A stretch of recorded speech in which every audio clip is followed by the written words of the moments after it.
Seshat, goddess of wisdom. This entity is classified as a neter per Kemetic belief systems, but later translated to a goddess at Greek or Greek-Egyptian mythologies. She comes to us from the culture of North African, Kemetic, and later Egyptian civilizations. Seshat was seen as the goddess of wisdom, knowledge, and writing, and was considered to be the scribe of the gods. She is credited with the invention of both writing and of the alphabet. And she was known as the goddess who measured and recorded the world. As the Lady of Builders, she was the matron of architecture, astronomy, and mathematics, known as she who was foremost in the library. Seshat is usually depicted wearing a panther skin as a symbol of priestly office. She often carries a palm frond carved with notches to mark the passing of years. As goddess of writing, Seshat was the keeper of royal annals and genealogies, and she was shown in artwork recording the booty from kings after battle, perhaps as a reminder that a share was due to the gods. Seshat was said to even descend into the underworld to record everything that happens in the realm of the dead. From her earliest mention in the Second Dynasty, she was shown assisting kings to lay out the foundations for temples and align them with the stars and the planets.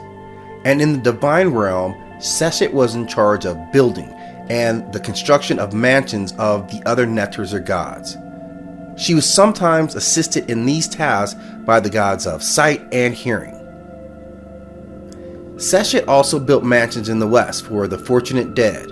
She was occasionally identified as an aspect of the goddess Nephthys. In the coffin text, Seshat is said to be angry at a child that she gives birth to, just as later traditions would identify Nephthys rejecting her son Anubis. And other coffin texts, Thoth and Seshat bring writing to a man in the realm of the dead.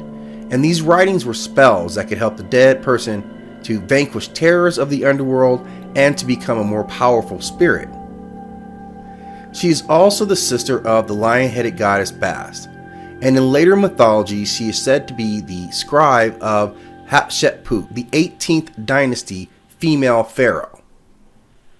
Her headdress consists of a seven-pointed star, or more aptly described, a seven-petaled flower, which is associated with the cannabis plant.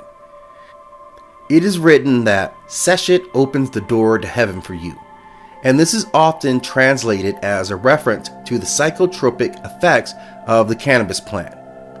Cannabis itself is mentioned as a medicine in several ancient Egyptian medical texts.